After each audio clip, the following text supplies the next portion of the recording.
की बात करेंगे, जहां के करीमगंज में ईवीएम बरामदगी का मामला गुवाहाटी से लेकर दिल्ली तक सियासी संग्राम की वजह बन चुका है। ईवीएम की बरामदगी को लेकर चुनाव आयोग ने सख्त कार्रवाई की है। 4 अफसर सस्पेंड कर दिए गए हैं। साथ ही बूथ नंबर 149 पर दोबारा वोटिंग के आदेश दिए गए हैं। जिस नेता की गाड़ी से ईवीएम बरामद की गई वो बीजेपी उम्मीदवार की है। ईवीएम बरामदगी पर सियासी जुबान तलवार की तरह तेज धार दिखा रही है। कांग्रेस के नेता नीति और नियत पर सवाल खड़े कर रहे हैं, तो वहीं बीजेपी इसे हार का डर और हताशा का साइड इफेक्ट बता रही है।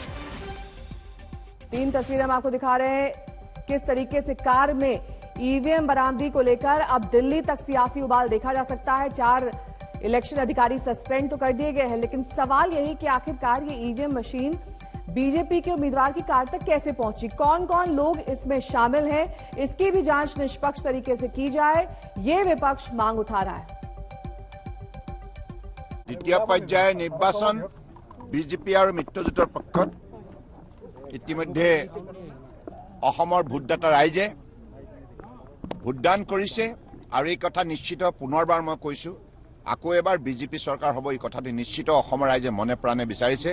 বৰাক ব্ৰহ্মপুত্ৰ পাহাৰ ভৈয়াম একাকাৰ হৈছে, পুনৰবাৰ বিজেপি চৰকাৰত অধিষ্ঠিত কৰিবৰ বাবে মিত্ৰজোঁটক অধিষ্ঠিত কৰিবৰ বাবে এই কথা নিশ্চিত। It is shocking that a EVM machine is found in the vehicle which is registered in the name of the BJP candidate for Patharkandi Krishnendu Paul. How can it be that an EVM machine is being transferred from the polling station to where it's kept till counting in a candidate's car? I don't think this has ever happened in the history of Assam, and clearly this is a conspiracy. This is a criminal act.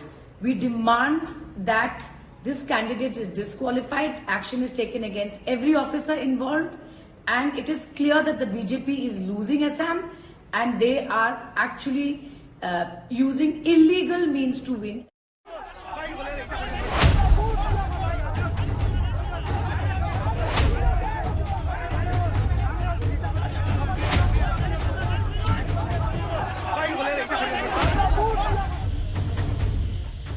इस car को गौर से देखिए, इसमें मौजूद EVM को भी गौर से देखिए। ये सरकारी कार नहीं, ये प्रशासन की कार नहीं, ये चुनाव आयोग की कार नहीं, इसमें ईवीएम है लेकिन सुरक्षा कर्मी नहीं। और इसलिए इस कार में ईवीएम की मौजूदगी पर बवाल है, तूफान है, क्योंकि ये बोलेरो किसी और की नहीं है, पाथरकांडी विधानसभा सीट के बीजेपी उम्मीदवार कृष्णेंदु पाल की है। प्रियंका गांधी ने इस पर सवाल उठा दिया, ट्वीट में वीडियो टैग किया और पूछा कि जब भी किसी निजी गाड़ी में ईवीएम मिलती है तो वो बीजेपी नेता की ही क्यों होती है। बवाल बढ़ा, चुनाव आयोग ने विस्तृत रिपोर्ट तलब कर ली। डीएम से पूरे मामले पर रिपोर्ट मांग ली गई है। सूत्रों के हवाले से चुनाव आयोग ने पूरी घटना पर कुछ तर्क भी दिए हैं।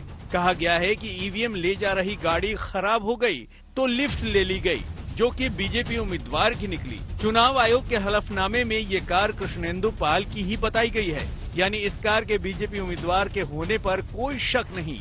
लेकिन सवाल है कि सुरक्षा कर्मी कहां थे, चुनाव आयोग के अफसर कहां थे। बीजेपी ने इसे कांग्रेस का चुनावी स्टंट कहा है।